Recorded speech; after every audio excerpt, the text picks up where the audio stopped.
Hey there, mystery lovers and aspiring writers. Welcome to The Murder School, your weekly dose of killer writing tips and tricks. I'm your host, Jackie Sharp, and no, I'm not here to teach you how to get away with murder in real life. We'll leave that to the experts. Instead, we're diving into the world of crafting captivating murder mysteries that will keep your readers up all night, turning pages and guessing who done it. Whether you're a seasoned author or just starting out, The Murder School is here to help you sharpen your skills and unlock the secrets to writing a masterful mystery.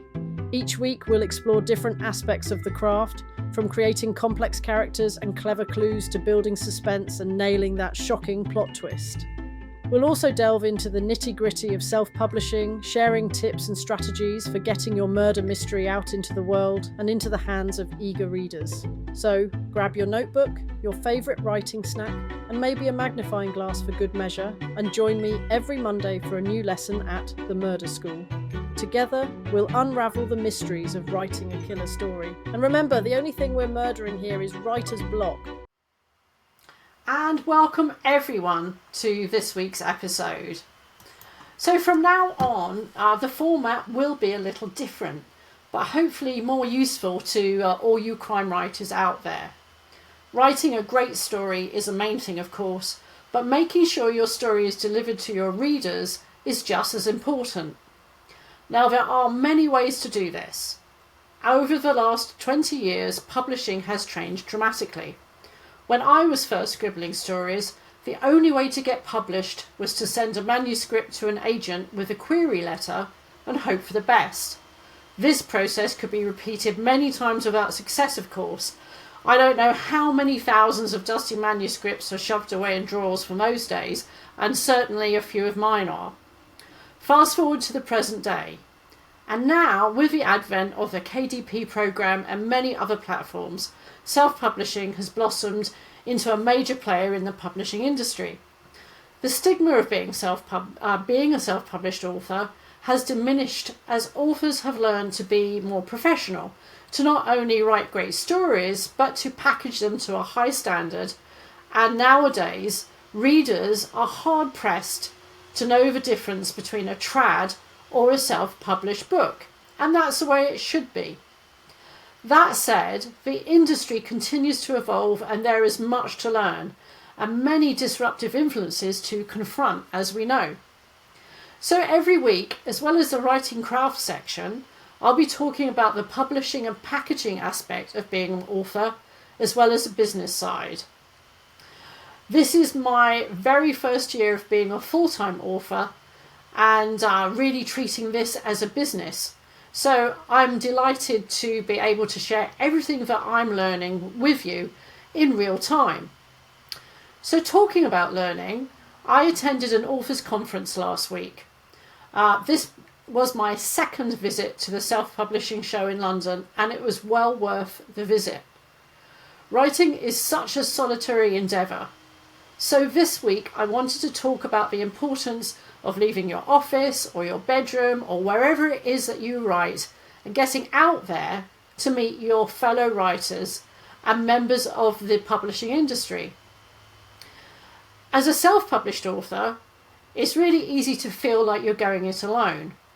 After all, you're the one writing the words, designing the cover, promoting your book to the world. But here's the thing, you don't have to do it all by yourself.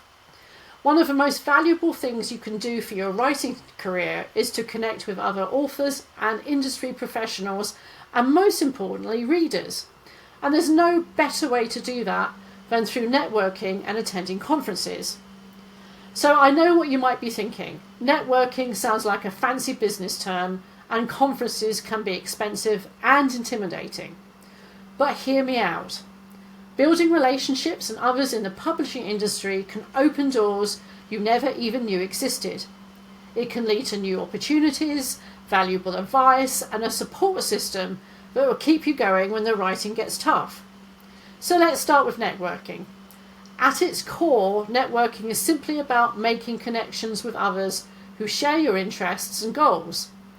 For self-published authors, that might mean joining online communities, like Facebook groups or Twitter chats, or even attending local writing workshops or book clubs.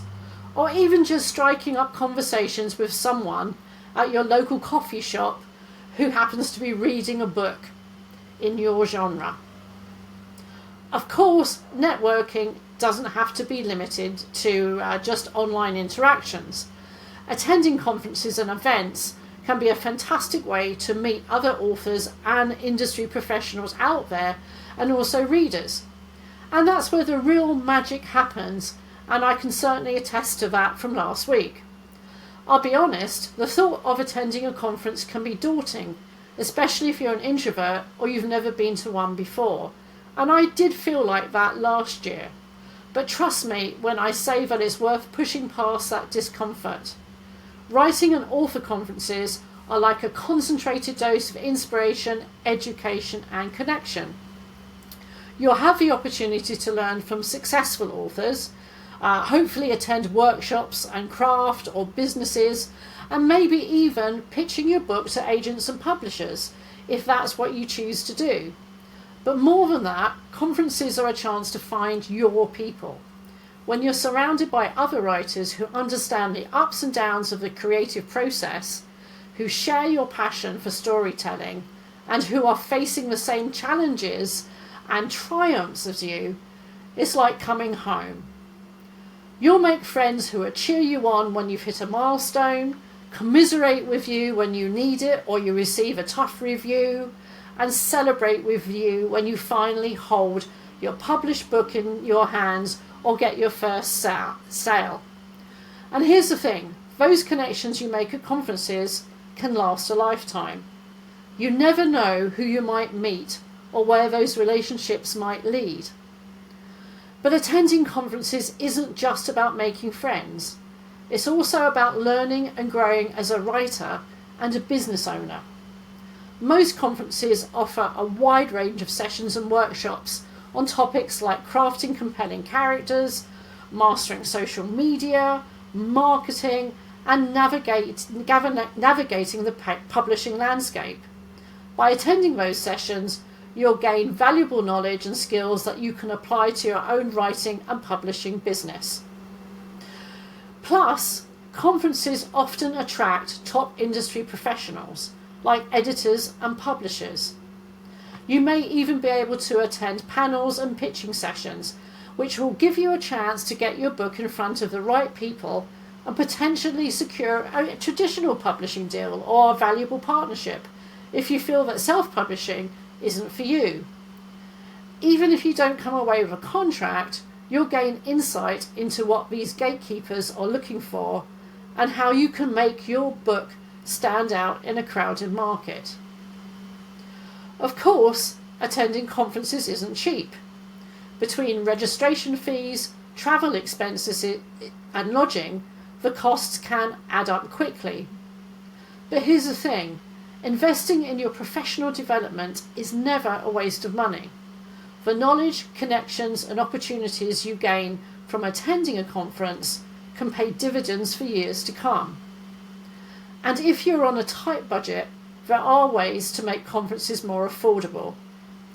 Many events offer scholarships or volunteer opportunities that can offset the cost of attendance. You can also look for conferences that are closer to home or those that offer virtual attendance options. And if you're really strapped for cash, consider starting small by attending local writing workshops or meetups. But no matter how you choose to network and connect with others in the industry, the most important thing is to do it consistently and authentically. Don't just show up to events with the goal of selling your book or landing an agent. Instead, focus on building genuine relationships and being helpful to other people within the industry. So that's my take on conferences and networks. Let's move on now to this week's craft section. So onto the writing craft section of this week's episode. When it comes to crafting a captivating crime novel, there's one element that often gets overlooked, the setting. But here's the thing, the location of your story can be just as important as your characters and plot. In fact, when done right, your setting can almost become a character in its own right, adding depth, atmosphere, and intrigue to your narrative. Think about it. Some of the most iconic crime novels are inextricably linked to their locations. Raymond Chandler's Los Angeles, with its seedy underbelly and neon soaked streets. Ian Rankin's Edinburgh, with its winding alleys and ancient secrets. These settings aren't just backdrops, they're integral to the story, shaping the characters and the crimes they investigate. So, how can you leverage location and setting in your own crime writing? Let's dive in and explore some strategies. First and foremost, choose a setting that fascinates you. If you're passionate about a particular place, that enthusiasm will shine through in your writing. Maybe it's a city you've always wanted to visit, or a small town with a quirky history. Whatever it is, make sure it sparks your imagination and makes you want to explore its nooks and crannies. Once you've settled on a location, it's time to do your research. Even if you're writing about a fictional town, grounding it in real world details will make it feel authentic. Read up on the history, geography, and culture of your chosen setting. Look at maps, browse local news articles, and even take a virtual tour using Google Street View. The more you know about your location, the more vivid and immersive your descriptions will be. But here's the thing, you don't want to overload your reader with information. Instead, sprinkle in details gradually, like seasoning a dish. Mention the scent of salt water and seaweed as your detective walks along the shoreline. Describe the peeling paint and boarded up windows of an abandoned factory. These small sensory details will help bring your setting to life without overwhelming the narrative. Another way to make your location feel like a character is to tie it to your protagonist's backstory and emotional journey. Maybe your detective grew up in the town they're now investigating, and their past is intertwined with its secrets. Or perhaps your amateur sleuth is an outsider, struggling to navigate an unfamiliar and hostile environment. By connecting your character's arc to the setting, you create a deeper, more resonant story. You can also use your location to create atmosphere and mood. A foggy, gothic mansion sets a very different tone than a sun drenched beach town. Think about how your setting can reflect the themes and emotions of your story. Is your novel about corruption and decay? A crumbling industrial city might be the perfect backdrop. Are you exploring themes of isolation and despair? A remote, windswept island could be just the ticket. But it's not just about aesthetics. Your setting can also shape the crimes and investigations at the heart of your story. Different locations have different types of crime, different police procedures, and different cultural attitudes towards law enforcement. A murder in a tight knit rural community will play out very differently than one in a bustling, anonymous city. By understanding the unique challenges and opportunities of your chosen setting, you can craft a mystery that feels authentic and grounded. Of course, there's a fine line between leveraging your location and relying on stereotypes or cliches. Not every small town is a hotbed of dark secrets, and not every big city is a neon lit nightmare. As with any aspect of writing, it's important to put your own spin on familiar tropes and to dig deeper than surface level assumptions. If you're writing about a real place, be respectful and do your research. There's nothing worse than a story that gets the details wrong or perpetuates harmful stereotypes. So, how can you put these ideas into practice? Let's say you're writing a crime novel set in a fictional seaside town. You might start by creating a map of the town, sketching out its landmarks, neighbourhoods, and natural features. You could invent a local legend or historical event that ties into your mystery, like a long lost shipwreck or a cursed lighthouse. As you introduce your characters, you could show how their lives and personalities are shaped by the town's rhythm and culture. The fisherman who's always up before dawn, the gossipy shopkeeper who knows everyone's secrets. Throughout your story, you could use the setting to create tension and atmosphere. Maybe a storm is brewing on the horizon, mirroring the rising conflict between your characters. Or perhaps the town's quaint, picture perfect facade is starting to crack, revealing the darkness lurking beneath. By weaving your location into every aspect of your narrative, you create a rich, immersive world that readers can't help but get lost in. But here's the thing, you don't have to limit yourself to just one location. Some of the most compelling crime novels take readers on a journey, hopping from city to city, country to country. Think of Stieg Larsson's Millennium Trilogy, which spans Sweden, Australia, and the Caribbean, or Dan Brown's globe-trotting thrillers. By incorporating multiple locations, you can create a sense of scale and stakes and keep readers on their toes. That said, there's also something to be said for the power of a single, well-realised setting. Look at Louise Penny's Three Pines series, which is set almost entirely in a small fictional village in Quebec.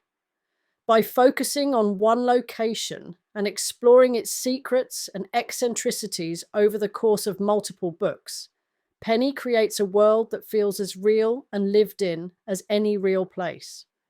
Readers become invested not just in the characters but in the town itself, with all its charms and flaws. Ultimately, the key to leveraging location and setting in your crime writing is to approach it with curiosity, creativity, and respect. Don't just use your setting as a backdrop, but as a living, breathing entity that shapes and is shaped by your characters and story. Do your research, but also trust your imagination. And above all, have fun exploring the possibilities of place.